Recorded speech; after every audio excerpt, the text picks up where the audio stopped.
Hello friends, कायना kitchen में आपका एक बार फिर से स्वागत है। आज मैं बनाने जा रही हूँ आलू दो प्याजा। ये मैंने छोटे छोटे आलू ले लिए हैं। देखिए इसी साइज के आलू लेने हैं और छीलकर साफ कर लिया है। और अब मैं इसको कांटे की मदद से ऐसे इसमें सबको ऐसे छेद कर दूंगी, जिसमें जो ग्रेवी होगी वो अच्छे से अंदर एब्जॉर्ब कर लिया आलू। ये ऑयल गर्म हो चुका है। अब मैं इसमें ऐड कर रही हूँ तेज पत्ता, और ये मैंने डाला जीरा। ये बड़ी इलायची 2 है, इसको मैंने काट लिया बीच से। और ये है छोटी इलायची, इसे भी मैंने कट कर लिया है। ये रही जावित्री, चक्रफूल, दालचीनी, छड़ीला, लौंग, काली मिर्च। ये मसाले देखिए भून गए अच्छे से। इसमें ऐड कर रही हूँ लाल मिर्च, ये मैंने बीच से तोड़ ली है। ये अब मैं इसमें ऐड करने जा रही हूँ प्याज।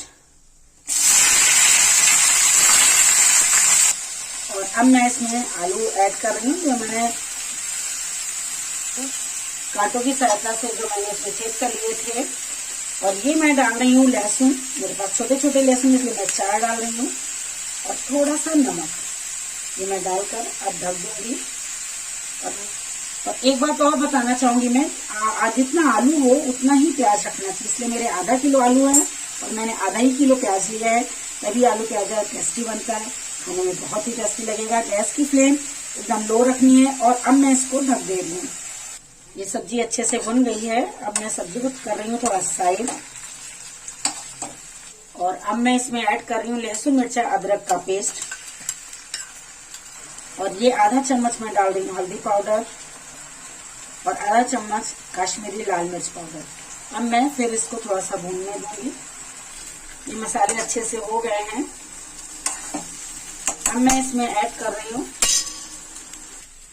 अब मैं इसमें गर्म पानी ऐड कर रही हूँ। ठंडा पानी बिल्कुल नहीं डालना है, क्योंकि गर्म पानी से ही इसका टेस्ट अच्छा आता है। और अब मैं इसमें गरम मसाला ऐड कर रही हूँ। बहुत ही अच्छी खुशबू आ रही है मसाले की। ये देखिए फ्रेंड्स, सब्जी बनकर बिल्कुल रेडी है। प्लीज बताइएगा आपको कैसी लगी। मेरे चैनल को लाइक, सब्सक्राइब और शेयर करना ना भूलिएगा। कमेंट जरूर करिएगा। और अगर आप मुझे इंस्टाग्राम और एफबी पर फॉलो नहीं कर रहे हैं तो फॉलो करना शुरू कर दीजिए। और अब मैं गैस की फ्लेम को कर देती हूँ बंद। फिर मैं मिलती हूँ अगली डिश के साथ। Thank you so much.